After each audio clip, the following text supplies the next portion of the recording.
இந்த வீடியோவை உங்களுக்கு வழங்குவோர் மாலை முரசு செய்திகள் தொலைக்காட்சியின் படிப்போம் ஜெயிப்போம் உயர்கல்வியை தேர்ந்தெடுப்பதில் உள்ள சந்தேகங்களை தீர்க்கும் நிகழ்ச்சி தினமும் மாலை 5 மணிக்கு. நம்மோடு முதுநிலை வழக்கறிஞர் மனித உரிமை செயற்பாட்டாளர் திரு பாப்பா மோகன் இணைகிறார். வணக்கம் திரு பாப்பா மோகன். இந்த காவல் விசாரணையில சிவகங்கை இளைஞர் மரணித்திருக்கிறார். முதற்கட்டமா இந்த மரணத்தை எப்படி நீங்க பாக்குறீங்க? அதாவது நேற்று இந்த சம்பவம் நடந்ததுல இருந்தே நான் தொடர்பு இருக்கிறேன். என்னுடைய இளம்பட கலைஞர் கணேஷ் சொல்லி கூடவே இருக்காரு. எனக்கு கூட அவங்க ஆலோசனை கேட்டாங்க. இந்த விஷயத்தை எப்படி பாக்குறேன்னா, 28 வயதான இளைஞர் அஜித் குமாருடைய காவல் நிலைய மரணம் என்பது உண்மையிலேயே கண்டிக்கத்தக்கது. இது அதிமுக திமுக என்றெல்லாம் நான் பார்க்க மாட்டேன். என்னுடைய கேள்வி எல்லாம் என்னன்னா, 1861ஆம் ஆண்டு உருவாக்கப்பட்டிருக்கிற காவல் சட்டம் என்பது பிரிட்டிஷ் ஆட்சி காலத்துல இந்திய நாட்டு மக்களுடைய ஒடுக்குவதற்காக உருவாக்கப்பட்ட காவல் சட்டம். இந்த காவல் சட்டம் தான் இன்றைக்கும் தொடர்கிறது. ஐநா மன்றத்துல 1993ஆம் ஆண்டு வியன்னா பிரகடனம் சித்திரவதைகிற வார்த்தையை பயன்படுத்துறாங்க. சித்திரவதைக்கு எதிரான இயக்கம் என்று கொண்டு வந்து ஜூன் மாதம் 26ஆம் தேதி ஒவ்வொரு மாதமும் ஒவ்வொரு ஆண்டிலுமே சித்திரவதைக்கு எதிரான ஒரு இயக்கம் நடத்தப்பட்டது. அதுல ஐநா மன்றத்துல இந்தியா கையெழுத்து போட்டிருக்கிறது. சித்திரவதை டார்ச்சர் என்பதை அந்தந்த நாட்டுடைய குற்றவியல் சட்டத்துல தண்டனை சட்டத்திலேயே ஒரு பகுதியா மாத்தணும்னு சொல்லி ஏற்றுக்கொண்டு வந்திருக்காங்க. ஆனா அங்க கையெழுத்து போட்டுட்டு இஸ்தான்புல் புரோட்டோகால்ல கையெழுத்து போட்டு இன்றைக்கு வரைக்கும் இந்தியா அதை அமல்படுத்தல. 96க்கு அப்புறம் இன்றைக்கு வந்து அமல்படுத்தல. அதன் விளைவாகத்தான் சும்மா பேருக்காக குற்றத்தை இன்னைக்கு சட்டத்துடைய பேரை மாத்திருக்காங்க தவிர இந்த இந்தியன் பினல் கோடு இப்ப இருக்கிற பாரதிய சாட்சியர இந்த சட்டத்துல பாத்தீங்கன்னா, நீங்க இது காவல் நிலைய மரணம் என்பது வெறும் 340 பிரிவில் இருக்கக்கூடியது மட்டுமல்ல, இது ஒரு சித்திரவதை டார்ச்சர் என்பதை தண்டனைக்குரிய குற்றமாக மாற்ற வேண்டும் என்பதுதான் முதல் கோரிக்கை. இதை எந்த ஆட்சி செய்ய மாட்டேங்குது. அந்த ஆட்சி இந்த ஆட்சியெல்லாம் வித்தியாசம் கிடையாது. காவல்துறை சீர்திருத்தப்படாமல் களையப்படாமல் மாற்ற வராது. 2006ஆம் ஆண்டு Prakash Singh versus Union of India வழக்குல 3 ரிட்டையர்ட் டிஜிபிஸ் கேஸ் போட்டாங்க. இந்த காவல்துறை இன்னைக்கும் பிரிட்டிஷ்கார காலத்தை அப்படியே தொடர்ந்து கொண்டிருக்கிறது. ஆகவே முதல்ல இந்த போலீஸ் ஸ்டாண்டிங் ஆர்டரையும் போலீஸ் ஆக்டையும் மாத்தணும்னு சொன்னாங்க. சுப்ரீம் கோர்ட்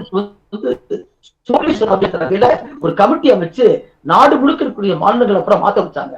ஆனா அப்ப தமிழ்நாட்டுல இருந்து ஜெயலலிதா ஆட்சி பழைய போலீஸ் ஸ்டாண்டிங் ஆர்டர் காட்டில மோசமான ஒரு போலீஸ் ஆணையம் இருந்தாங்க.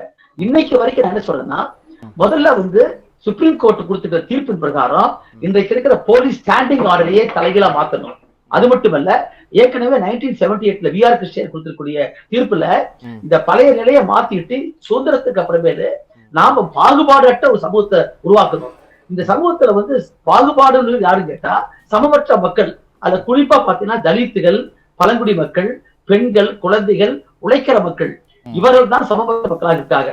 இந்த மக்கள் காவல் நிலையத்துல படுகிற பாடு, புகாரோடு ஆகட்டும் சித்திரவதை ஆகட்டும், ரெண்டுலயுமே காவல்துறை யாரை கொள்ளுது? அது பெரிய அம்பானி அதானி மல்லையாலாம் பண்ண மாட்டாங்க. ஏழை எளிய மக்களைத்தான் இவர் துன்புறுத்துறாங்க. ஆகவே காவல் நிலையத்துடைய கண்ணோட்டத்தை மாற்றணும், ஜனநாயகப்படுத்தப்பட வேண்டும். இப்ப அஜித் குமார் படத்துல என்ன சொல்ற, 9 பவுன் காணாம போயிடுச்சு. நீங்க ஒரு எஃப்ஐஆர் போட்டு முறையா விசாரணை செய்யலாம் இல்ல? ஈரோடு மாவட்டத்துல 2 முதிய தம்பதிகள் கொலை பண்ணிட்டாங்கிறதுக்காக எவ்வளவு தூரம் நீங்க சிசிடிவி கொண்டு வச்சு பிடிச்சீங்க? ஏன் அதே மாதிரி இங்க செய்ய மாட்டேங்க? அதாவது இருக்கக்கூடிய சித்திரவதைகளிலேயே மிக கொடூரமானது என்பது காவல்துறையுடைய சித்திரவதை தான். மிக கொடூரமான மனிதாபிமற்ற மனித உரிமை வீரர் என்று சொன்னால் அது காவல் நிலைய சித்திரவதை தான். அது தூத்துக்குடி ஆகட்டும் அல்லது முன்புருக்கு ஆகட்டும், இப்ப திமுக ஆட்சியில தொடர்ந்து அதிகரித்து இருக்குது. அவரு நம்முடைய முதல்வர் கலைஞர் பேசலாம் ஆனா நடைமுறையில அவருடைய கட்டுப்பாட்டுக்குள் காவல்துறை இருக்கிறதா என்ற சந்தேகம் நிச்சயமாக உண்டு. என்று கேட்டா, சென்னையில விக்னேஷ் சொல்லக்கூடிய கடற்கரையில குதிரை ஓட்டக்கூடிய ஒரு எஸ்சி ஒருத்தர் அவரை வேண்டுமென்றே இதே கஞ்சா வச்சிருந்தான்னு சொல்லி செக்ரட்டரியேட் காவலத்துக்கு வச்சு அடிச்சே கொண்டாங்க. சட்டசபை நடக்குது. அப்ப நம்முடைய பீப்புள்ஸ் வாட்ச் சார்பாக அங்க மிகப்பெரிய இயக்கம் நடத்துறோம். நானே ஆர்கியூ பண்ற கேஸ்ல. ஆனா அது எஸ்சி எஸ்டி போர்ட்ல காவல் நிலையத்துல சித்திரவதை இல்லைங்கிறாரு முதல்வர் சட்டசபையில.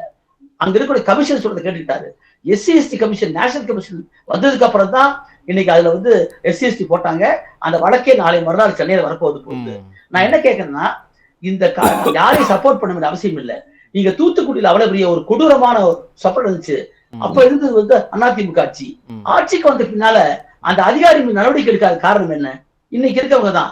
அதே மாதிரியே தான் அன்றைக்கு ஜெயலலிதா பீரியட்ல வீரப்பன் தேடல் வேட்டைங்கிற பேர்ல மலை கிராமங்களில் நடத்தப்பட்ட கொடுமை பெறல் கொஞ்ச நஞ்சமாது ஒர்க் ஷாப் வச்சது.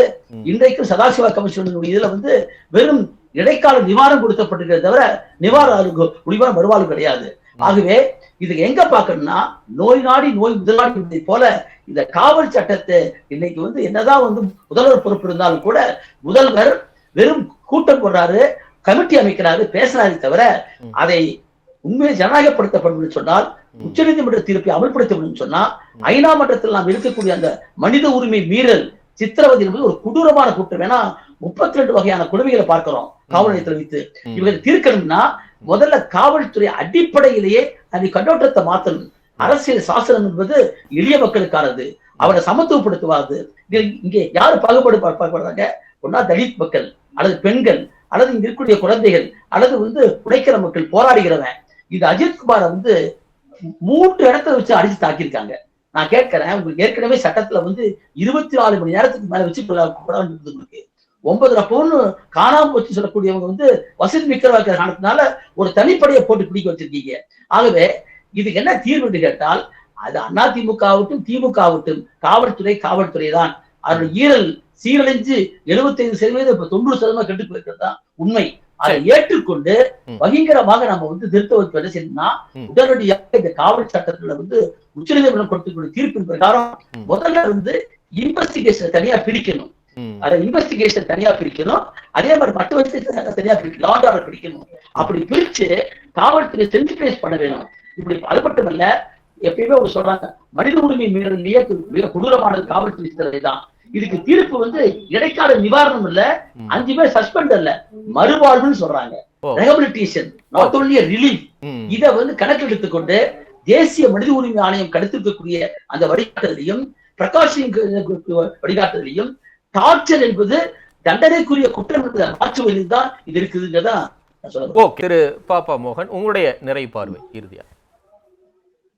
இதுல வந்து மிக முக்கியமானது வந்து ஏற்கனவே தமிழ்நாட்டுல வந்து நம்முடைய நீதிமன்றங்கள்ல கல்பனா சுமதி வழக்கு, பத்மினி வழக்கு, அந்த மேற்கு மலை தொடர்ச்சியில் இருக்கக்கூடிய பாலியல் ரீதியான மனித உரிமை மீறலுக்கான வழக்குகள் எல்லாம் நீதிமன்றத்தில் நடந்திருக்குது.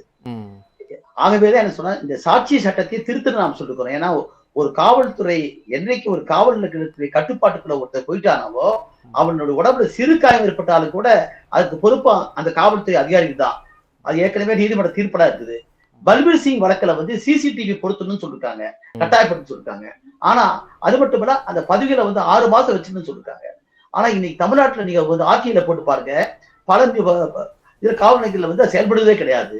ஆகவே எனக்கு ஏற்கனவே நம்ம பத்திரிகை நம்ம அகமது சொன்ன மாதிரி அக்கௌண்டபிலிட்டி யாருன்னு கேட்டா மாவட்ட காவல்துறை கண்காணிப்பாளர் தான். அந்தந்த மாவட்டத்திற்குரிய கண்காணிப்பாளர் இது பொறுப்பேற்க வேணும். இந்த அப்பா 6 பேர் இருக்காங்க காவல்துறை தலைமை காவலர்கள், அவரை சஸ்பெண்ட் பண்றது முக்கியம் அல்ல, மாறாக அங்க இருக்கிற மாவட்ட காவல்துறை கண்காணிப்பாளர் தான் பொறுப்பேற்கிறதுக்கு வந்து. ஆகவே இது ஒட்டுமொத்தமா தமிழ்நாடு மட்டுமல்ல இந்தியா முழுக்க இப்ப வந்து அமித்ஷா சொல்றாரு மாவோயிஸ்டுகளை வந்து நசுக்கி அவங்கள அப்படியா அகற்றுவோங்கிறாரு. அது என்ன பேச்சு இருந்தது? ஒரு பசவராஜ் இருக்கிற ஒரு நல்ல அவனுடைய வழி தப்பா இருக்கலாம், அவனை நீங்க தண்டிக்க வேண்டாங்கல்ல. ஒரு ஒன்றிய அமைச்சர் வந்து இப்படி பண்றாரு. ஆனா அவங்க ஆட்சி காலத்தை குஜராத்ல பார்த்தோம்னா 2000 பேரை மனிதாபிமானம் கொள்றாங்க. இந்த ஆகவே நான் என்ன சொல்றேன்னா ஒட்டுமொத்தமாகவே இந்த கட்டமைப்பு வந்து அரசு என்ற எந்திரம் வந்து யாருக்கு இருக்குன்னா ஆதிக்க சக்திகளுக்கும் ஜாதியக்காரர்களுக்கும் ஆதிக்க சாதிக்காரர்களுக்கும் அரசியல் ரீதியாக பலமடம் தான் இருக்குது. இந்த போக்க மாத்திரதான் முக்கியம். அரசியல் சாசனம் என்பது எல்லோருக்குமானது, எளிய மக்களுக்கானது என்பதை காவல்துறை மனதுல கொல்லணும். அப்படி இல்லைன்னு சொன்னா இவர்கள் எக்ஸ்ட்ரா ஜூஸ் கன்சிடர் பண்ணுவாங்க, தொடர்ந்து கொண்டுதான் இருக்கும். விவாதிப்போம், முடிப்போம். முதல்ல கேட்கறதுன்னா சித்திரவதை என்பதை ஒரு குற்றமாக தண்டனை சட்டத்துல முதல்ல வந்து ஒப்புக்கொண்டபடி திருத்துங்க. காவல் நிலையத்திற்கு அதிகாரிகள் லா அண்ட் ஆர்டர் முதல்ல செப்பரேட் பண்ணுங்க. முதல்ல ஒரு கொலை நடந்ததுன்னு சொன்னா அதை விசாரிக்கக்கூடிய தொகை என்பது வேற, லா அண்ட் ஆர்டர் வேற. இதை பிரிக்கணும்னு சொல்லி பிரகாஷ் சிங் சொல்லிருக்காங்க. ஐநா மன்றத்துடைய தீர்ப்புகள், உச்சநீதிமன்றத்துடைய தீர்ப்புகள் இன்றைக்கு ஏற்படுத்திய பிரச்சனை வைத்துக் கொண்டு அந்தந்த மாவட்ட காவல்துறைகளுக்குரிய ஏதாவது ஒரு சிசிடிவி வேலை செய்யலன்னா கூட அதுக்கு பொறுப்பு யாருன்னு கேட்டா மாவட்ட காவல்துறை தான்.